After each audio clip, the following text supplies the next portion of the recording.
All right. Cherese will be here with us in a second. She's just running a tad behind. So I wanted to get started and introduce myself and talk to you about how to divorce a mama's boy. So if you didn't see the headlines today, um, in fact, Cherese is the one who sent it to me.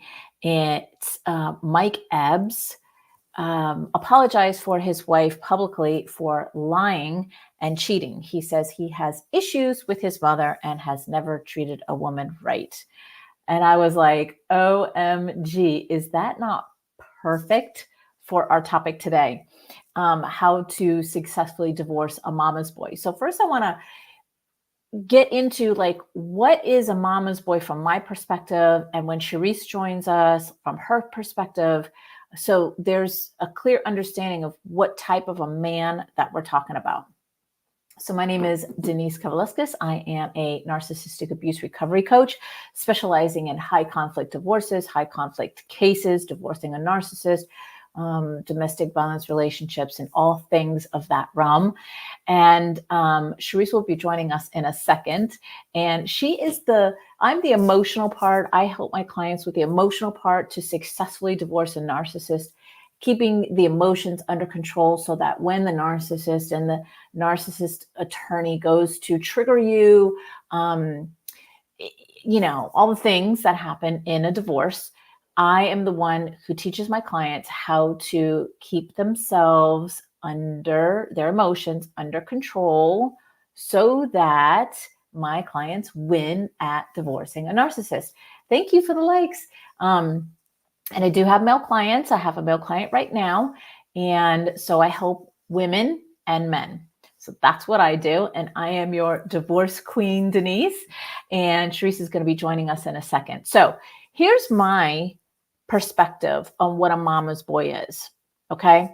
And again, let me know in the comments. Let me know what's your view. What do you think a mama's boy is? Because, that could be very general. That statement could be very general, mama's boy. So here's mine. All right, Cherese is joining us. Yay! I think you have to click on your side. Click. Never mind. I do. Add to stage.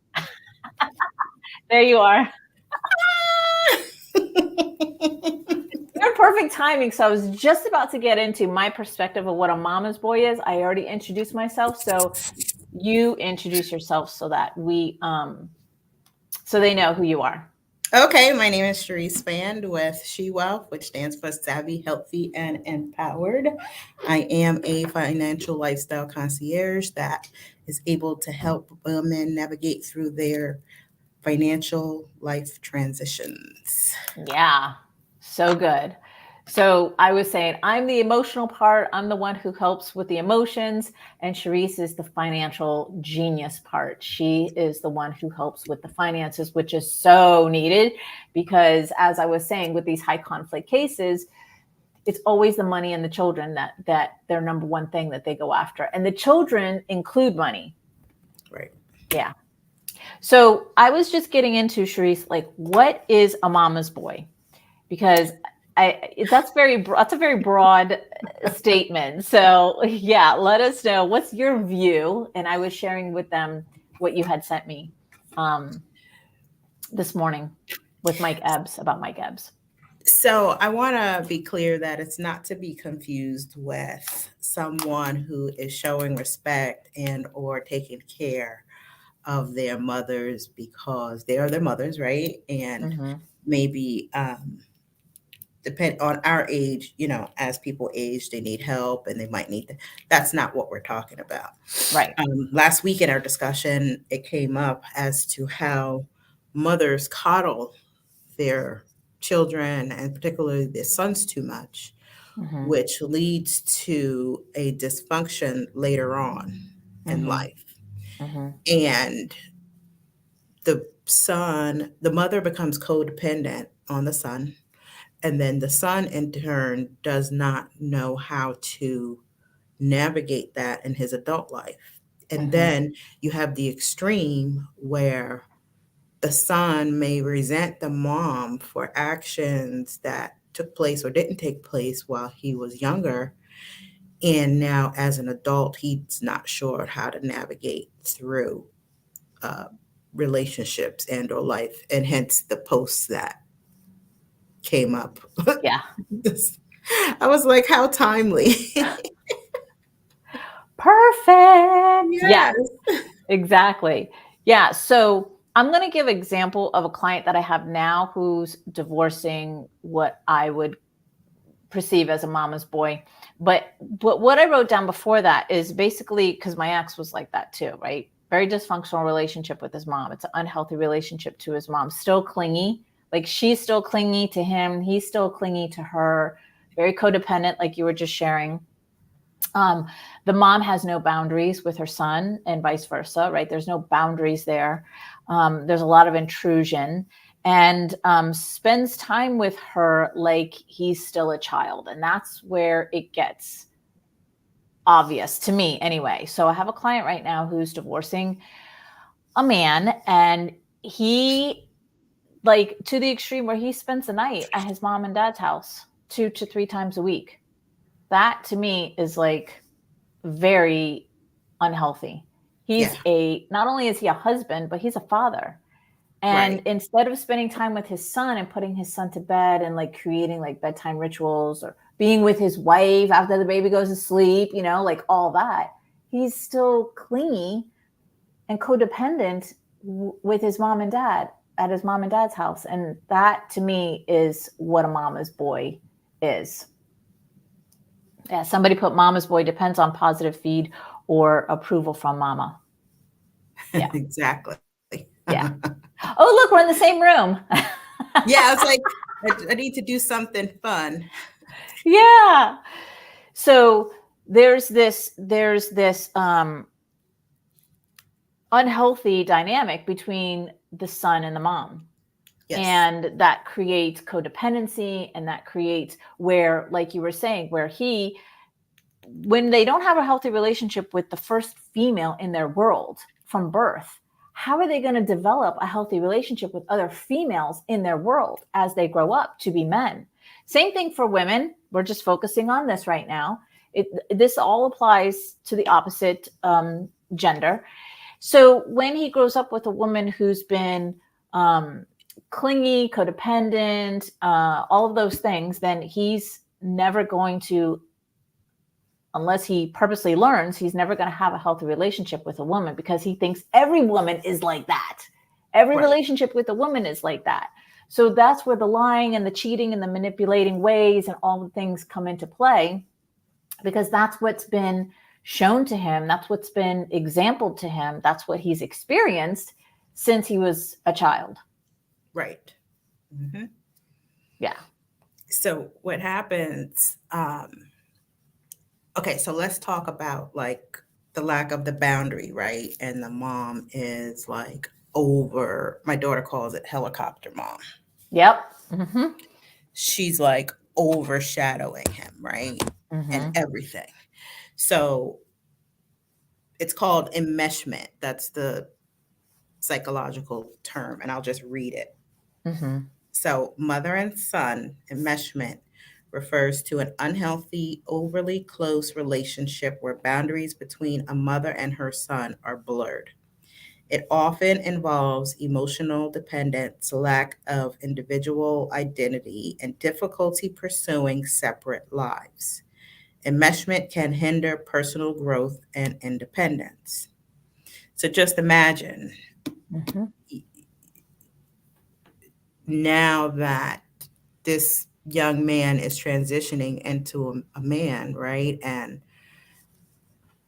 gets into this relationship, the partner might think that it's cute, right? Oh, these, like they have such a close relationship. Yes, it can Not be misconstrued for that. right. Yes. Not realizing how entangled it really, really is until he starts exhibiting different behaviors, right? Mm-hmm. And now you're like, oh, okay, like what's happening now? Like I Mm-hmm. don't I don't understand this. And the the tendencies normally are like the son slept in the bed with the mom for too long, Yep. or she would sleep in the room with him when they were younger. Like these are like telltale signs. Mhm. So now, Or as nursing. This or just came up. She yeah, nursed him too long. too long. It's okay to nurse and give them nourishment, but like, got to get Mhm. them off the boob. Excuse my language. Like, get them off the, Literally and figuratively. yes, like, get them off of that boob so that they can Mhm. be self sustained. And Mhm. so when it comes to, when that relationship, then now a sexual relationship comes into play, Mhm. and those same feelings start getting kind of misaligned, right? Because it's like you got these feelings for your mom, and Mhm. then you've got these feelings for your spouse, and something's not right. So Mhm. they're having issues with, instead of them going to therapy, they think they're going to deal with it on their own, Mhm. and they're going to find it maybe with someone else, or they start spending more time at the mother's home and that sort of thing. So Mhm. there are a lot of moving parts to Yeah. this when it comes to mama's boys, and I don't want people to get it mixed up with what we're saying, because having respect again and helping take care of your parents and or your mom is a completely different story. But Mhm. when different things have taken place throughout the childhood, it makes it really hard for them to navigate as they get older. Yeah. We got a great comment here that I would love to talk about. In Europe, kids co-sleep with parents until 6 or 7. Oh, Yeah. interesting. Interesting. Yeah. Yeah. So, here's my opinion on that. Different cultures, different, backgrounds, different ways of parenting. I don't know about Europe. I just know that Backgrounds, different. that to me, 6 or 7, way too long. That is, in my opinion, no. Now, let me clarify that. So, when my kids were sick, like if they had like strep throat, kid stuff, the flu, whatever, I would, nurture them, have them either, I would go in their room and sleep with them for a little while till they fell asleep and they were calm. And then I would leave, not teenage age, but, 6 or 7, younger times, in younger ages like that. Um, if it was like during the day, like I remember during the day when they were stay home from school, they'd be in my bed with me and I'd put on their channels and their shows and they would be with me. Um, but those were for like those types of occasions where they don't feel good and they're a little, but every night, that's my opinion. 6 or 7, I think that's way too long. Yeah, that's a lot. That's a long time. Yeah. Yeah. Thank you for the comment. Thank you. So let's get into how. How do you successfully, from your perspective and what you help with the financial part, successfully divorce a mama's boy? Well, first you got to know what you're up against, right? Because now you're not just, like we discussed 2 shows ago, you're not just divorcing a person. You are separating yourself from an entire lifestyle, an entire family, right? Yep. So now you've got all these different components that are going on, these feelings, these emotions. And I want to say probably 7 times out of 10, as a woman divorcing a man, you are up against the competition of the way his mother makes him feel versus the way you make him feel. Mm-hmm. So now you're dealing with um, that self doubt, those feelings of insecurity and all those types of things. And that is definitely something that you would have to work through therapy, so that Mm-hmm. you can be successful in the negotiation process and or Mhm. coaching, excuse me, and during the negotiation process, understanding how the responses are going to come back to you, because now if they are very close, you better believe she's going to have a large say in Yeah. what's going to happen. And a lot of times those relationships are the monster-in-laws that you hear or you see That's it on next week. That's next week. okay that you've seen on TV, and it's Yeah. real. Like people kind of like, oh, you're exaggerating. No, we're not exaggerating. Like this really Mhm. happens, and it starts in the beginning of the relationship. It's not something that all of a sudden pops up, but because we're in love and they're like, oh, love covers a multitude of things. Well, no, you really cannot change someone's behavior unless they're willing to change it. So, Right. Yeah.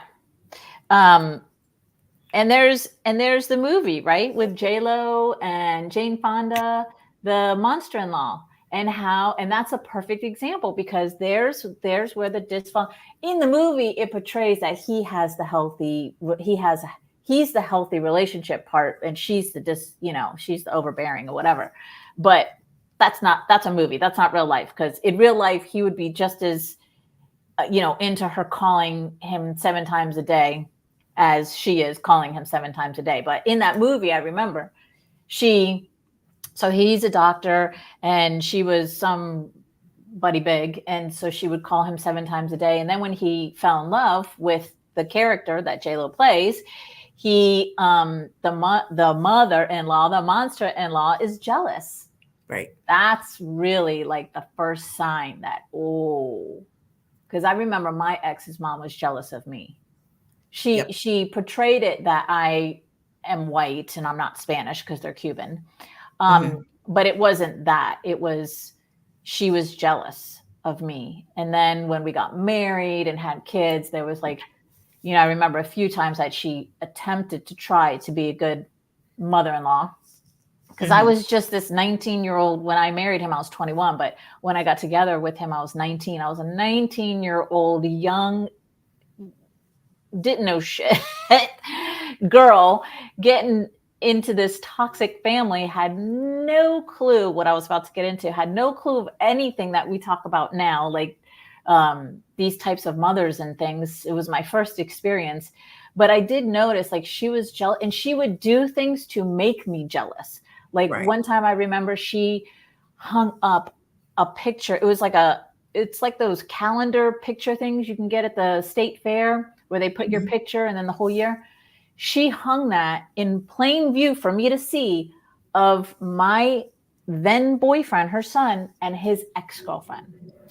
Wow. Like real mean, nasty, yeah, vindictive, dig into you type of things. So those are really good um, hints for people to recognize. Like she's jealous of you. She blatantly puts up or talks about maybe his ex and how wonderful she was. Oh yeah, that's another thing. I heard this through the grapevine. When I left my ex-husband, all of a sudden I was the greatest thing that ever happened to him. What? What? That's yeah.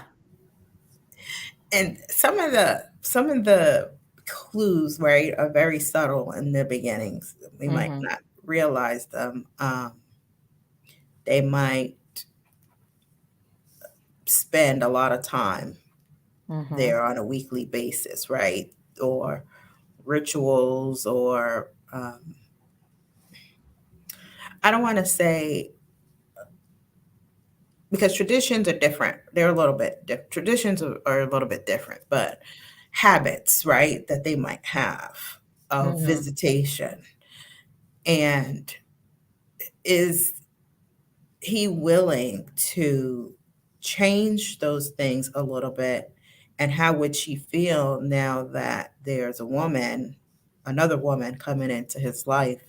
Mm-hmm. And will that cause a problem?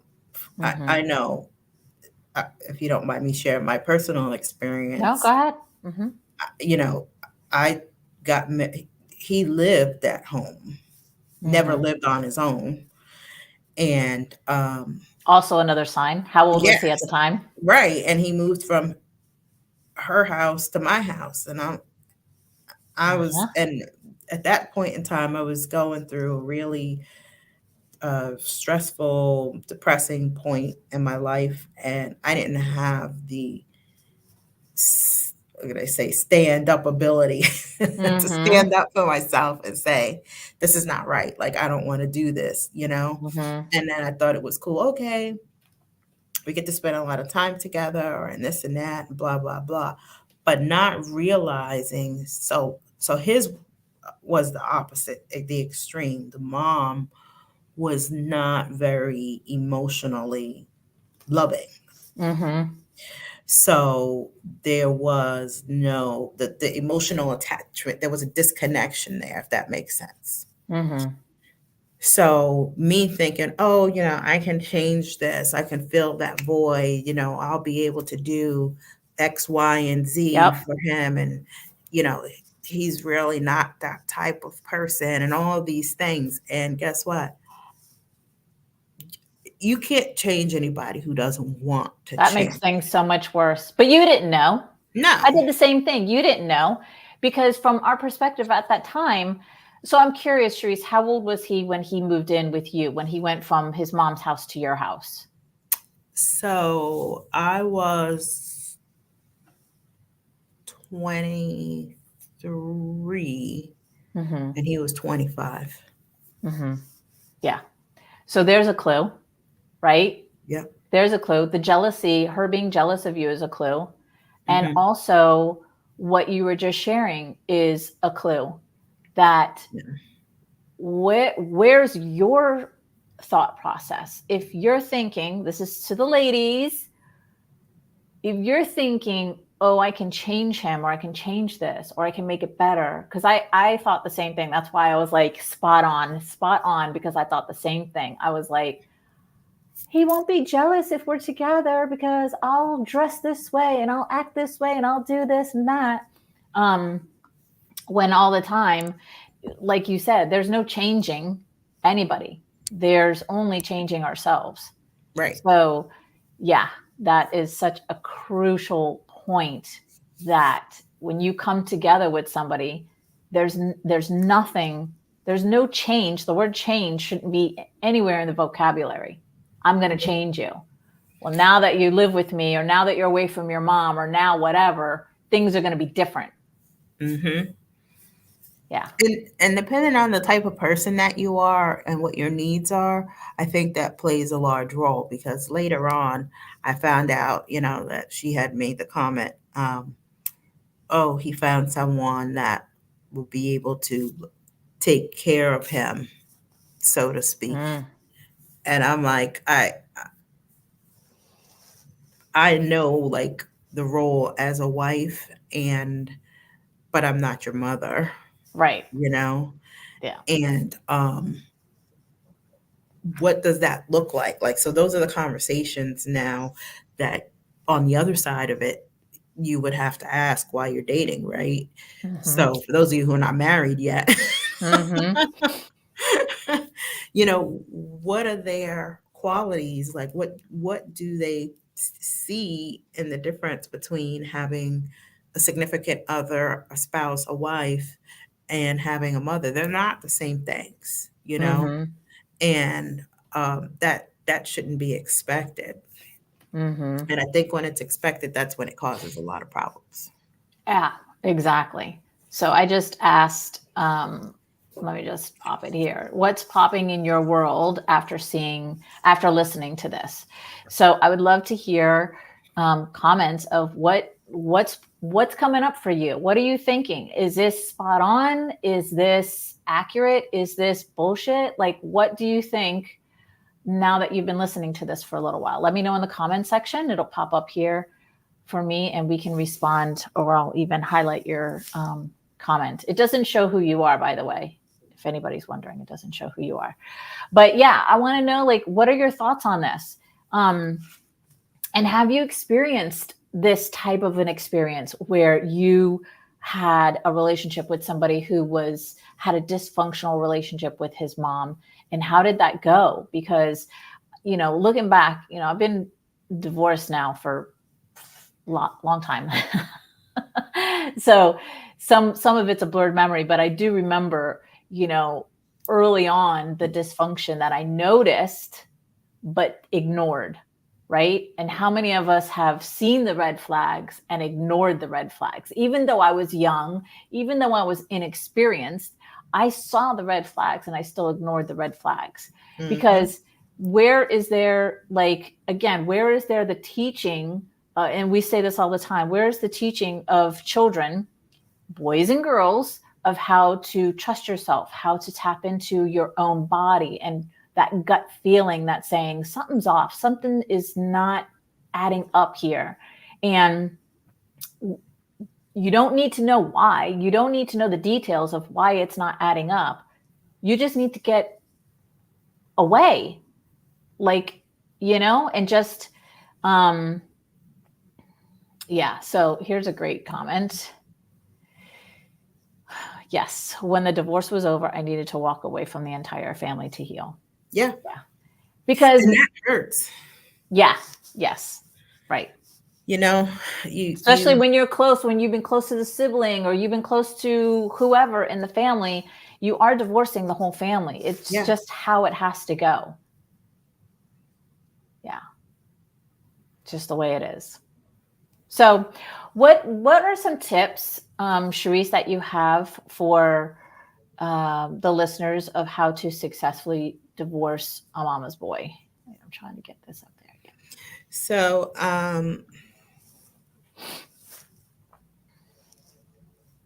definitely, if he's not willing to get the therapy that he needs, like you need to get the therapy you need and or coaching so that you can navigate through it properly, because it'll mess with your mind really.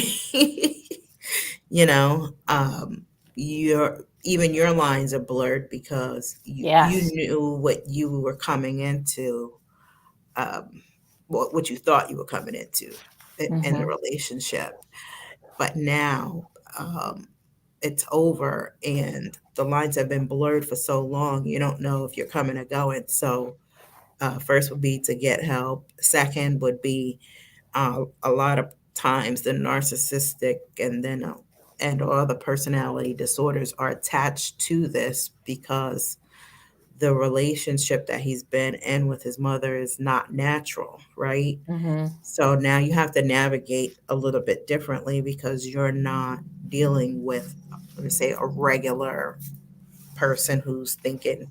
Full deck of cards. Said yes, exactly. Full deck of cards. Not there. It's like a half deck, like. Yeah. So, I I want to encourage everyone who's dealing with this to be prepared, because again, like the last comment, it's not just one person, it's the whole family, right? And now that's an adjustment for you. Mm-hmm. And it could be friends as well, because Yeah. friends take a side one way or another. Sometimes you have really good friends that just kind of don't, but in the long run, you have to make that decision whether it's going to be good for your mental and your physical health at this point to continue on with those Right. relationships. And if you have a chance, I hope it's a conversation that you're able to have, because I know that there were no conversations Mm-hmm. for a lot of well, actually, most probably all of them. Mm-hmm. It was just like you're cut off and then that's that, you're Mm-hmm. done, Mm-hmm. and then I had personal friends that would say to me, well, there's two sides to every story, your side and his side. I'm like, well, whose friend are you? Like, what is Mm-hmm. happening here? Mm-hmm. And it makes you think that you're kind of like going cuckoo. So that's why a great support system is an Mm-hmm. absolute must. Yeah. Absolutely. We got a great question here, but I wanted to just quickly answer the question. We're going to highlight that in a second. Okay. Tips to successfully divorce a mama's boy. So my whole thing, always what I say for any, first of all, divorce itself, even on the best conditions, even under the the least amount of stress type of divorce is still an ending of something. There's an identity that we are being forced to let go of. And this is all subconscious stuff, right? So it can feel, and in fact, a lot of times it feels like the death of somebody. Yep. And you have to go through, you have to realize first, that's what a divorce is going to feel like. Even on the best conditions, which how many people divorce? Like there's a small percentage of people that divorce on the best conditions, right? But the other thing that I always share is that your emotions, there's the emotional part of the divorce and there's the business part of the divorce. And your emotions are so important for you to have your control over, your sovereignty over your emotions, so Right. that going into this, you're not triggered. You're not, whether it's by him, his attorney, his mom's attorney. Like I hear all kinds of crazy stories. So that you're not triggered. Whenever things are thrown at you, you have total control over your emotions. You have the Right. tools in place that if you do get triggered, nobody knows it but you and your therapist or your coach or whoever, and you work through that emotion so that you get back to homeostasis, where you get back to being grounded, where you get back to being clear-headed, so that you can Mm-hmm. go through this process in the best way possible. And it is possible for you to do this, even if maybe looking ahead, it's going to be challenging, or if you're in it and it's turning into a nightmare, or has turned into a nightmare. You can still turn things around for yourself. Absolutely, Yep. you can. So let me highlight this comment. This was a great comment. What makes the mom be like this? Ooh. Oh, You juicy. know, That's a juicy comment. yeah. Do you want to answer that one first? Uh, you're like on the edge of the seat, so go. you're like, you're like, So go for it. I'm gonna tell you a story first. Okay, so I had a bridal store years ago, and we would get calls from men who wanted to come in after hours. And at first, it seemed a little bit creepy, right?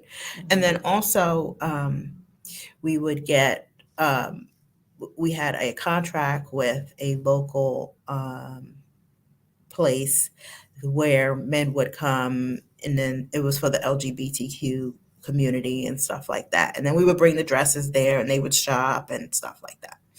So for cross dress weekend, I would get to sit down and have conversations. Mm-hmm. And a lot of these men were high profile men, Mm-hmm. scientists, astronauts, like all kind of like stuff that you would Judges, never, yeah, yeah, and politicians, yeah. politicians, everything. And I would ask them, what what happened in your life that this makes, that this is comfortable for you? And they would say, all of them would say, my mom, well, some would say my mom wanted a girl Mm. and she used to dress me up in girls' clothes. And when she died, um, I felt a sense of comfort putting on. So, like if it was a leather jacket or lace stockings or whatever it is she would dress him up as, it gave them comfort to be able to do those things. And they're like, my Mm-hmm. wife knows about it. So, this is my only outlet to come here without her to be able to do this and feel comfortable without people, Mm-hmm. looking at me strange. Mm-hmm. And then another That's one sad. That was makes me sad. so sad, Yeah, right? And very then sad. another one would say, my mom used to Mm-hmm. dress me up in girls' clothes because she thought it was fun and this, that. And so gave those two examples because us as women, sometimes because we want things, right? We inflict our wants on our children and other people Mhm. and not understanding the long term effects of Mhm. what's going to happen. So, I was reading something yesterday and it said, forgive your parents for the hurts that they never got healed from, the Mhm. traumas that they had to deal with. Um, the enmeshment part of it, if it goes too far with the mom sleeping in the bed with any child, whether it's male or female, Mhm. for too long, it causes sexual issues. Yeah, psychological stuff, yeah. Right. So Mhm. like they're always looking for this feeling and they don't care who they get it from, but Mhm. they never get it. So they just Mhm. keep going and going and going and they can't stop.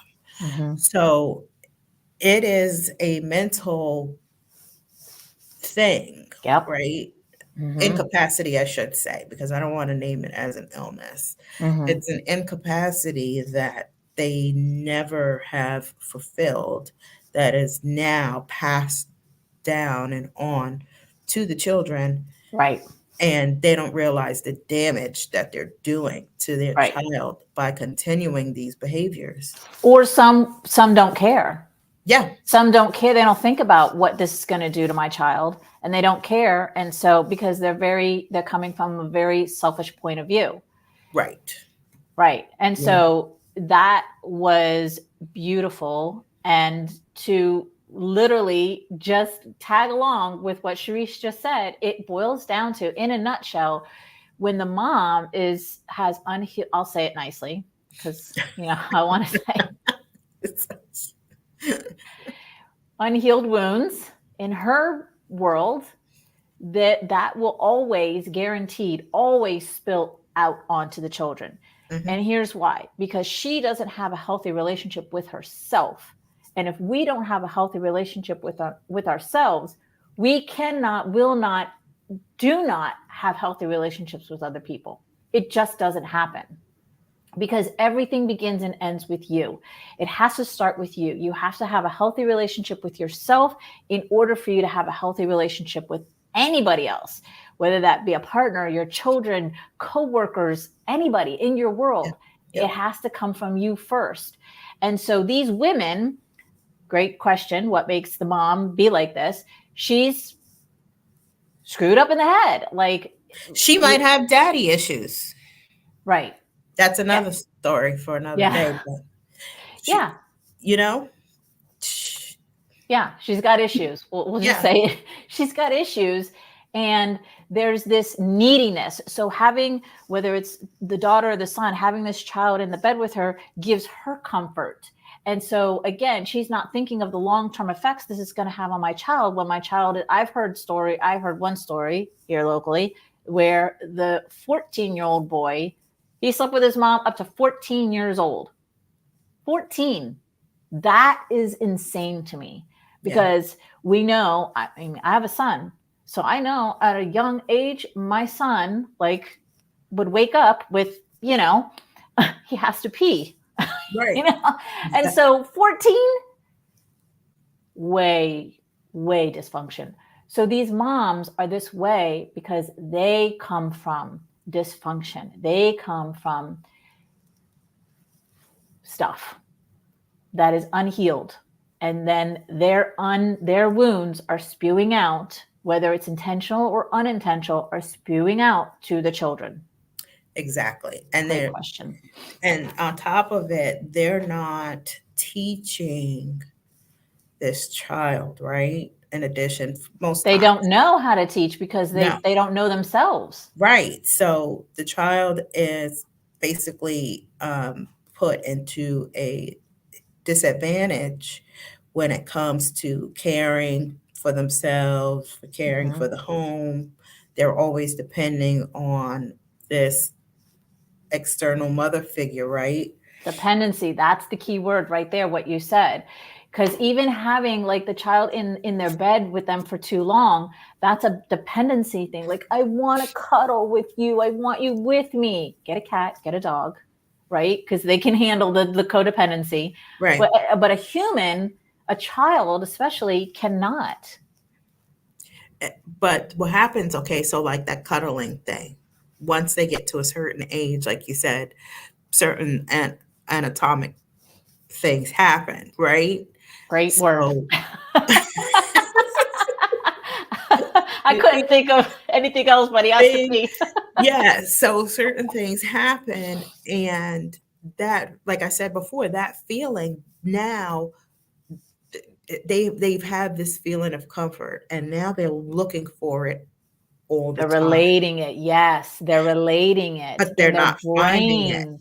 Yes. They're not finding it, so that Right. leads to s- uh, sexual addictions, right? Mhm. All these lewd things you hear of, like, why would somebody do something like that? Mhm. Because their minds, again, and then if it relates to a trauma, Mhm. their minds stop whenever that trauma happened, Mhm. so they get stuck Mhm. mentally and emotionally at that age. Yep. So if Yep. he stopped sleeping with his mom at 14 or 15, technically, sexually, he's still 15 years old. Right. That makes sense too. That makes sense. Yeah, I just had another example pop into my head that I want to share. I'll keep the identity disclosed, but it's from my past life where it wasn't the mom, it was the grandmother Mm, who was being very inappropriate with the grandson hmm. and sleeping with, he would sleep with her and her husband in the Hmm. same bed. And even as far as to go, and like, this is just so crazy what I'm about to say. Even when him at a young age needs to go to the bathroom, she coddled him so much that she would bring a pot. This is a true story, a cooking pot to the bed so he could pee in the pot instead of getting up and going to the bathroom. Yeah, Well, okay. exactly. Like, so the level of dysfunction runs deep. Yeah. And so that wasn't him, No. that was her. And that wasn't even a mom, that was the grandmother. And so there's so many pieces to that. Cause like, why didn't the husband say, yo, that's whack? Like, what are you doing? Like, you're Like, whacked. Like, what is going on here? yeah. And also, as the male in the relationship, as the husband, he should have said, because he's a male, he Right. should say, look, this is not appropriate. Let's get him a bed at the end. Let's get him his own little toddler bed, whatever. He cannot sleep in between us. This is not normal. But I digress because all of that happened and um, definitely leaves scars, emotional scars on that child to grow up and have, like you were saying, sexual dysfunctions or addictions, or never being able to have a healthy relationship because literally don't know how do I have a healthy relationship with, the woman, the main woman in my life was coddled me so much that she'd bring a cooking pot to the bathroom so I could piss in the middle of the night. Like, So, like, now that leads to what? Like, he doesn't want to get up to go to the bathroom, possibly when he gets older, maybe bedwetting issues, laziness, expecting a woman to do everything for him. not cleaning himself properly, like all these things, Yeah, that we don't really think of or pay attention to the long-term side effects. And then he's probably embarrassed that this even happened. So who's he going to have a conversation with that this is what I grew up with? And how do I fix it if I want to fix it? Or, this is normal and he's just going to continue. Well, my grandmother used to bring my porta john or whatever you call it, like cooking pot. urinal cooking pot, pot, calling the kettle black, giving a new meaning to that, Right. to the bedroom, like, Yeah. get the boy up and make him go to the bathroom. Right. Extreme coddling. And also everything that you said, Cherese, and like now it's in his mind that the woman in my life does everything for me. So that is not going to change when I go to get married. She's going to do everything for me. I'm just And going she'll to, cover for me. right. I'm just going to sit back, lay back. Everything's taken care of. She's going to do everything for me, including bringing me a pot to piss in at night, Right. to that extreme. Even Like, if he doesn't have a window to throw it out of. right. Yeah. So damaging. So damaging. Knock it This off, is moms. Knock it off. right. Like, yeah. So you know, damaging. this Thanks for the gentle. comment. Yeah, that was a great comment. Yeah. The gentle parenting thing is not new, right? It's Hmm. just now that we have social media and stuff, it's heightened and it's reached a new awareness. But I can understand the concept because maybe people were abused physically, but to not set boundaries with your children, nieces, nephews, or whoever they are, it's not healthy at all because in this world, we have to deal with boundaries. We have to be able to navigate and deal with other people. And if you're not taught Yeah. that emotional intelligence from a young age, and people are trying to tell you, so you don't understand what they're talking about. Yeah. I think there's a balance in between the two. Yeah, Between like the way we grew up, it was, let's just be real for a second. No shame, no blame on mom and dad because they were only parenting the way they were taught to parent, right. but it was abusive. Like I Mhm. know in my world, if I wasn't obedient, I got beat with the belt. Like there was the threat, you're going to get beat with the belt or the stick or whatever. That is abusive. And then you go to the other extreme of the gentle parenting where there's no boundaries and this and that. And where's the balance in between the two? Right? Right, Why can't you discipline your child without hitting your child and also be kind and just use it as a learning lesson for the child to learn from this experience, whether they hit somebody or whatever, the stuff that kids do, because they're just being kids. They're just being kids, and that's all they know how to be as a kid.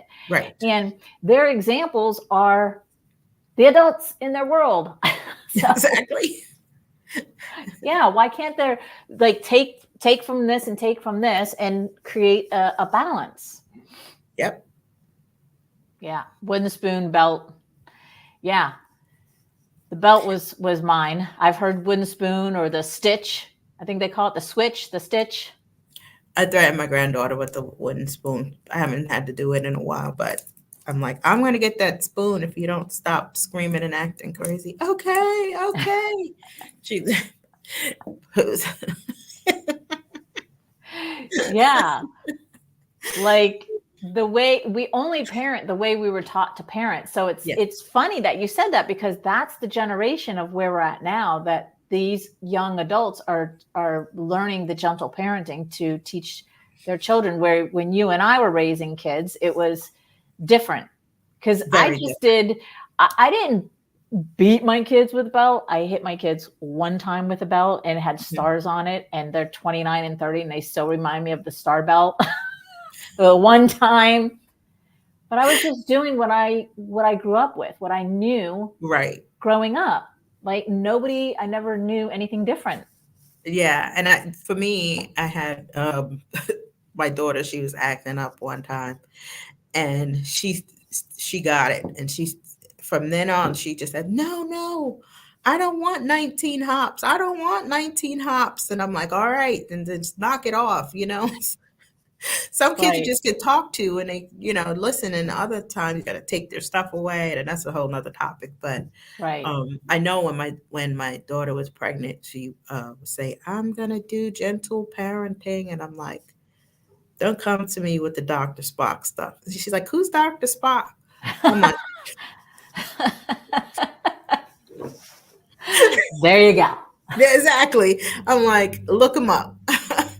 So now, as she's getting older, right? She'll be 5, and I know when you post your granddaughter, I'm like, you're one of those that do not look anything. I mean, that's even changed, right? Like when we grew up, grandmas looked like grandmas. Right, right. They Yeah. had all gray hair, was tied up in a bun. They wore those flowery move whatever dresses. Like they looked like a grandma.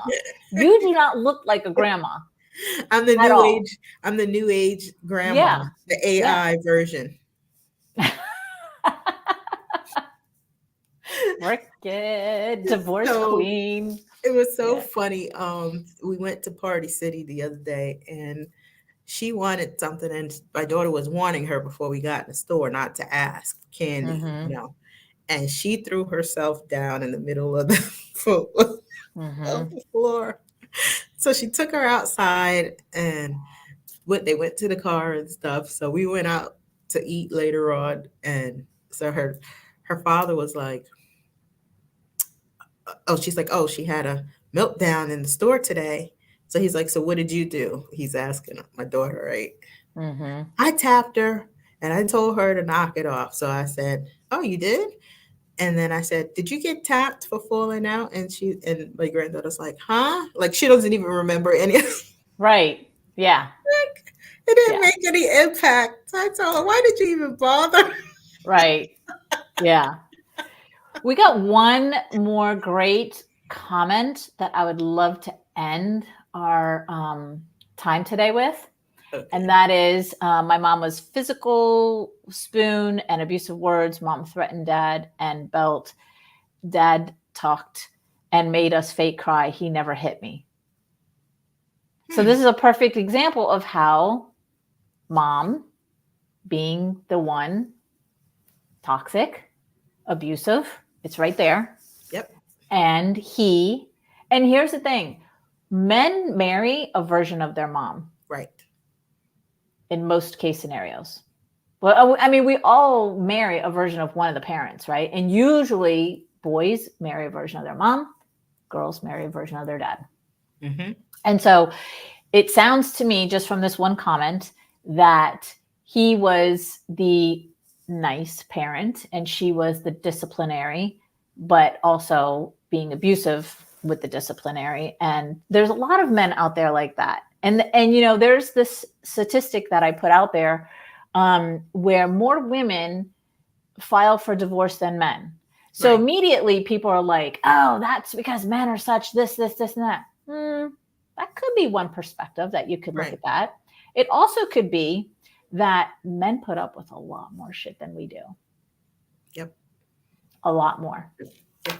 And right there, that comment, there's a lot of relationships where she is in the masculine energy and she is the one who rules the roost, as they say, and he succumbs to her demands or her ways of being or whatever. And then he's being a good dad, he's trying to be the disciplinary, but not, he doesn't believe in hitting because he was probably hit.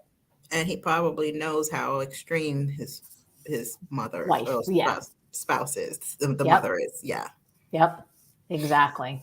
True. Thank you for that comment. That was good. Yeah, these comments are beautiful. Thank you. Yeah. Thank you for all of them. We love all this interaction and comments. Yeah. All right. So next week. All right. So if you've listened to the whole thing, both Cherese and I gave you tips on how to successfully divorce a mama's boy. We kind of like just put it in there, right? You got to listen to the whole thing. But you can contact us individually if you would like to know more or see how we can help you and support you. Next week, we're definitely talking about divorcing the monster-in-law. It's kind of like since last week, which the name was unraveling something, but it's kind of like a part 1, part 2, part 3, and we'll just see how many more we get from you're welcome, we get from this topic, because this is right, it's so deep you can't just sum it all up in one live. It is multi-layered. It is like you have to go through all of these layers to like dissect and peel away all of it. So yeah. So that's what our topic will be next week: how to successfully divorce the monster-in-law. Whoop, Dun, whoop. dun, dun. Okay, so Cherese, your banner's up, so tell them how they can get in touch with you. You can contact me through my website, www.shewealth.net, telephone number 484-222-3050, text, email through the website, and or call. Awesome. And my name is Denise Kavaliauskas, and you can contact me here at trueloveaftertoxiclove.com or on Facebook, wherever you're seeing this live, Facebook and YouTube.